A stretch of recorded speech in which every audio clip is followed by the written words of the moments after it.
It's planting time here in the low desert. I'm not finished yet, but I'll show you my progress, my rainwater setup, and how I'm getting everything ready for my favorite growing season here in the low desert.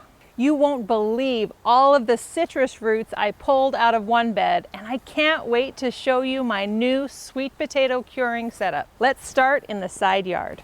This is a sight I love to see. My rain barrel is filled to the tippity top. So now I get to use rainwater to water in all of my new seeds and seedlings. To do that, I have to switch from the city water to this rain barrel. I turn off the valve, turning off the city water, and then I turn on the pump that's inside here. That will give me water pressure so that I can run my hose, my drips, whatever I need until this water is gone and it rains again. You can tell it's fall because the pomegranates are getting close to ready. They look so good. I've harvested a couple, they're not quite ready, so I'm gonna leave them on the tree a little bit longer. Let's check out the rest of the garden. These monsoon tomatoes are climbing up the cages. So these are the Jolene tomatoes, more of a heat tolerant variety. The reason I planted them here is because this part of my yard is protected when we have a frost event. So hopefully if we freeze, these tomatoes will keep going and produce. They've got lots of blossoms, starting to develop some fruit, no tomatoes yet. I have had tomatoes off of this larger Juliet tomato back here. I tried to grow this Juliet in one of these cages. It didn't work. This one plant is happier with lots more room. Peanuts are growing, starting to maybe die back a little bit, but because the weather is still good, I want to leave them in the ground as long as possible, so I have as many peanuts that are fully formed as I can get. I love this little herb bed. I cut back a lot of the herbs that were in here, and I had to replant a couple like the thyme that did not survive summer. But now everything is happy and mulched and ready for the cooler growing season. Last season, this bed did not grow well. The plants struggled and really never took off. I didn't know why until it was time to turn over the bed. When I dug in the bed, it was full of citrus roots from my neighbor's tree. Like the lemons, don't like the roots. So I dug out all of the roots from this bed, dug down in here and got some of the feeder roots. So that will help this bed for this season, but long term, those roots are going to come back into this bed.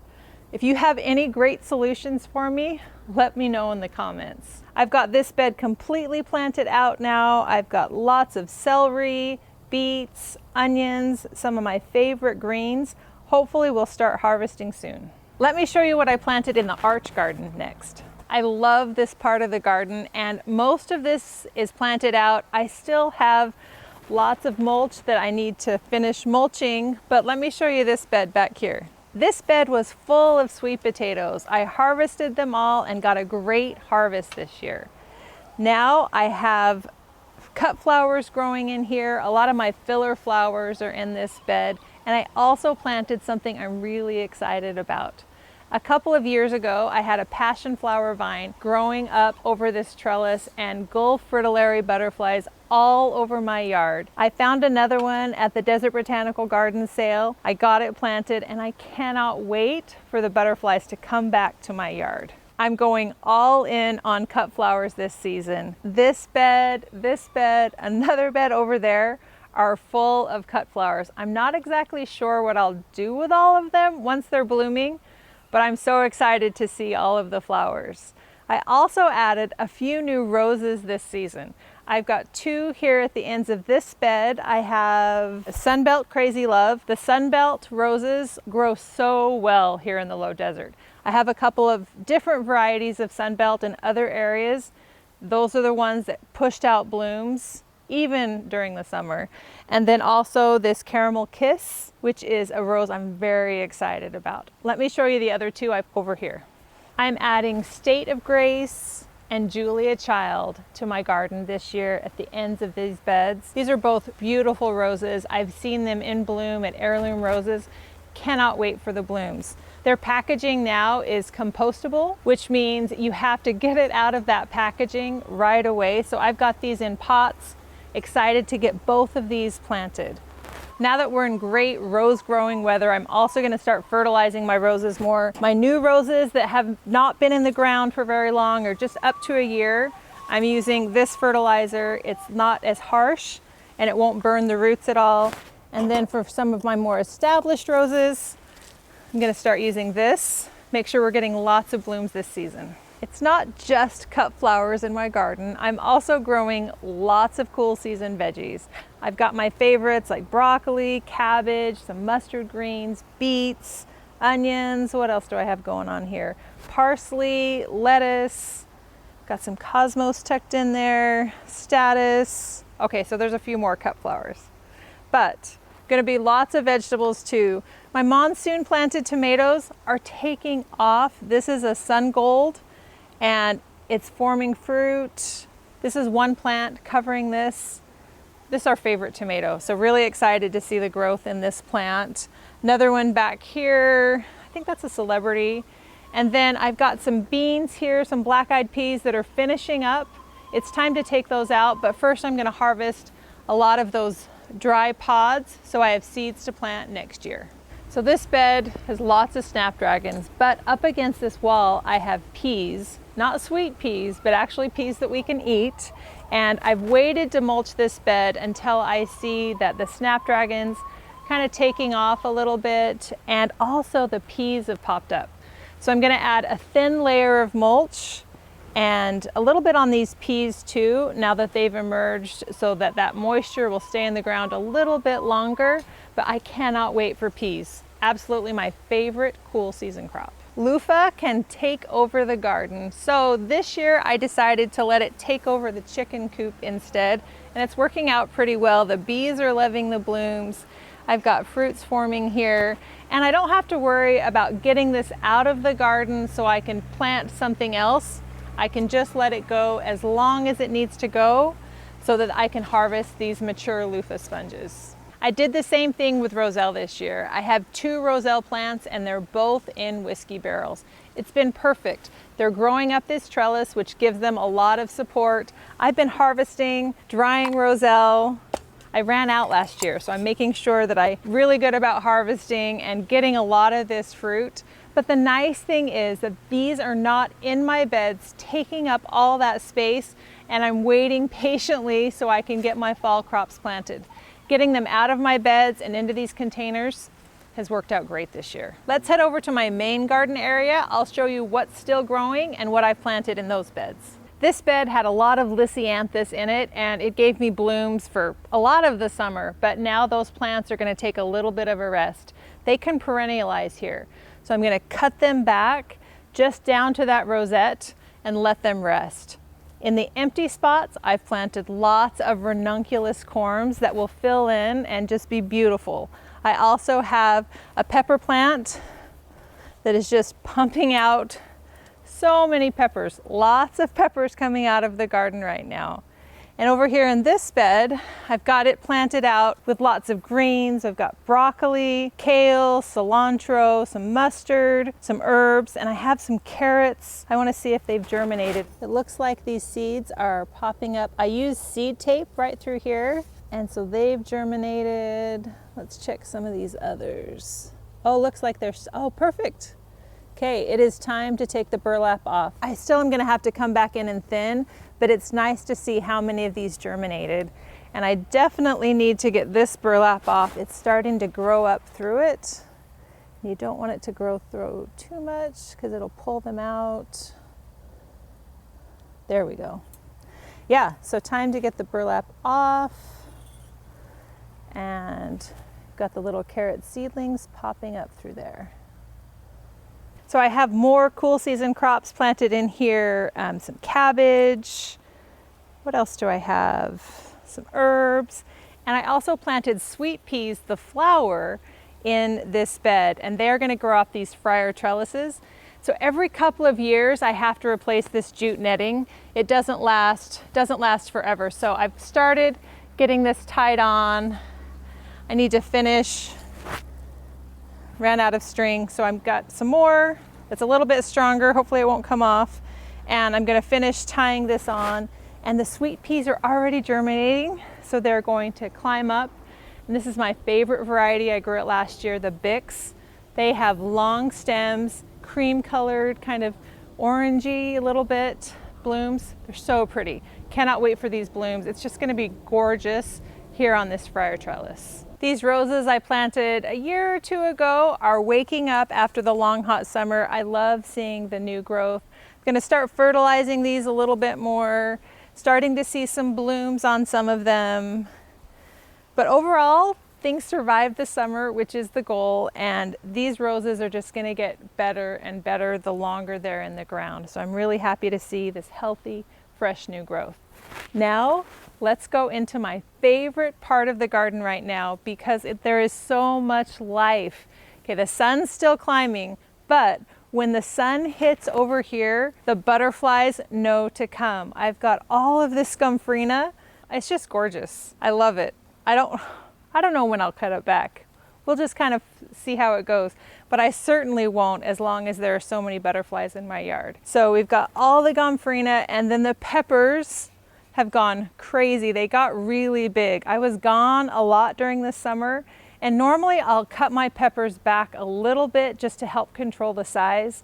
I didn't do that this year, so I've got these enormous pepper plants that are just covered in big, delicious fruit, which isn't a bad thing. But keeping them supported has been a little bit tricky, but I've got some peppers here. I've started harvesting. There's lots to harvest. I'm usually harvesting once things turn red to keep the fruit production up, but you can see lots of harvest. I've got more in here that I need to get out here and pick. I'm gonna try a few new recipes this year. If you have any good pepper recipes, I would love to see them. A lot of these are Carmen peppers, which have some heat, but also have a lot of flavor. So really excited about using these.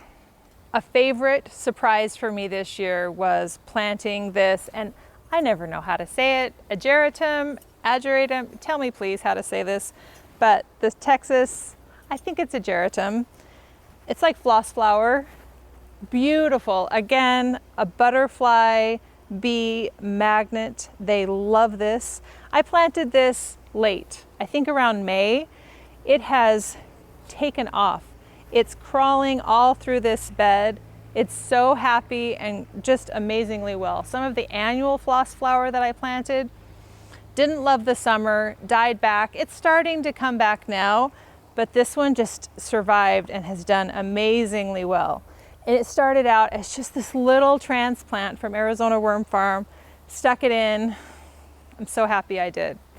So here I also have some ground cherries that I've been harvesting in here. So the nice thing about ground cherries is you know they're ready when they fall to the ground, which might be where they got their name.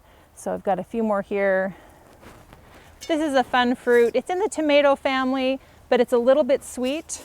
So if you haven't grown this yet, this is, fun to grow. It does need some support, or you just let it sprawl. I like to let it climb up this Freyr trellis. I had more of the spicy peppers over in this area, and this bed is more of the bell peppers, and it's been so nice to come out, harvest what I need. They're getting some nice size on them, which I like too. So I leave most of them on the plant until I need them. I've got a few here that I'm harvesting, but I want to show you the size on some of these, which a lot of times here in the low desert, things don't size up the way we would like them to. And the answer usually is the heat. But a slightly more mild summer and this beautiful fall that we've had have really meant that a lot of these peppers are getting larger. I've got one in here that looks pretty great actually. So we're getting some nice size on some of these bell peppers, which I love seeing. Tucked in here to make use of this bed, I have some broccoli, some Swiss chard, that it's not necessarily going to use this trellis, but I'm using this so I can get more cool season crops in here. This is exactly what you want your asparagus to look like. Look at all of this energy that this plant is growing, and all of this eventually, as it cools down, all of this energy is going to go back into the roots. So we should have a beautiful harvest, delicious harvest in the spring. So I'm just going to leave this alone, let it do its thing, and then once it dies back, then we'll cut it back. So along this wall, I have a lot of in-ground plants. I've got some bulbs, and I'm planting in here a lot of foxgloves. I love these flowers. So I've got some plugs in here that will probably just not do much, but next spring, they should just be beautiful. I'm so grateful for all of the garden space that I have, but not everybody has a big garden. So this season, I'm doing it again. I'm doing some small space gardening and experimenting with how much food I can actually grow in this 2x6 bed. So stay tuned. I'll let you know how much I grow in this bed. I'm also going to be planting in the GreenStalks again this year. I struggled a little bit, but I'm gonna give them another try. So I have my original GreenStalk with the little bit smaller pockets. I think these are called pockets. So I have the smaller ones and now I have the deeper pockets. These are deeper, and so maybe some of the issues that I had will be better with these, and growing during the cool season will be much easier. So I'm planting both of these, I think, completely out with strawberries. So I'm really excited to get these planted out and hopefully just get lots of strawberries. I've heard that strawberries are one of the best crops to grow. A lot of the advantages of growing in here are there's no roly-polies to eat all of your strawberries. So excited, I'm waiting on my strawberries to come. I ordered them in the mail. Gonna get these planted out, and I cannot wait for that harvest.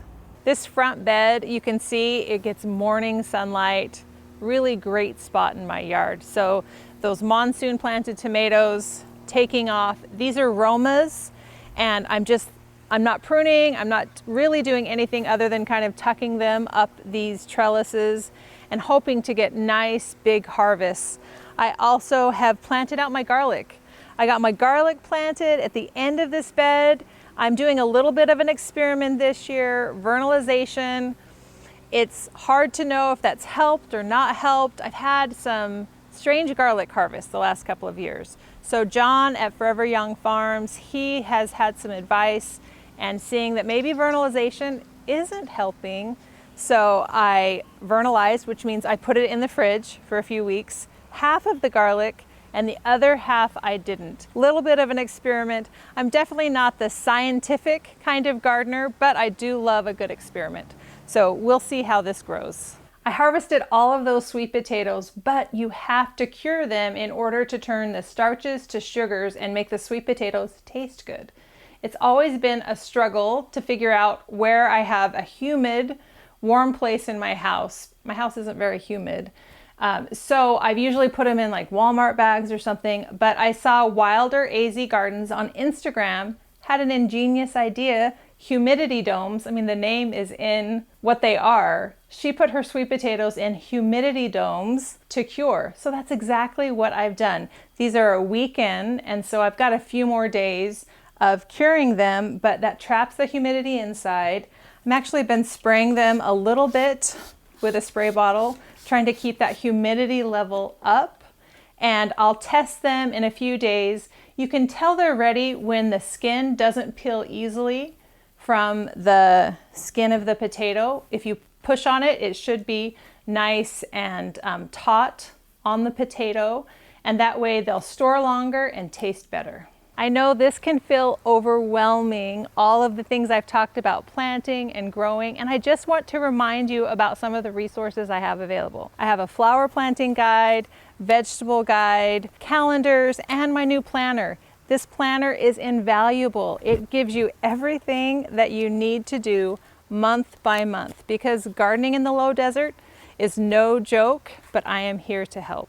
And finally, containers. I have them spread all over my garden. I love getting them out once temperatures cool down. This is my favorite way to add bedding flowers and bulbs to my yard. I don't know if you remember, but last year, this area was gorgeous, and I have it planted out again. I love growing flowers and bulbs in containers because I can let them go in the spring until they're done. I don't have to worry about pulling them out when it's time to plant my warm season crops next spring. I can just let them bloom.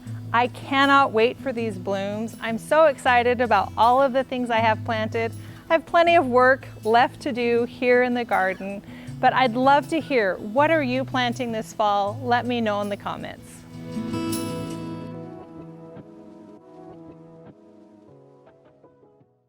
Want a thriving desert garden? Join my monthly online classes, live or on replay, and get instant access to past classes and journals. Bring your questions and let's grow together in Growing in the Garden Academy. Okay, all right. Good. Fine? You're still filming? Okay. Okay, that was fine? Okay, sorry, start again. Okay, can I do the I'm also? Just start, okay. If you have any good pepper recipes, send me them. I would love to see them.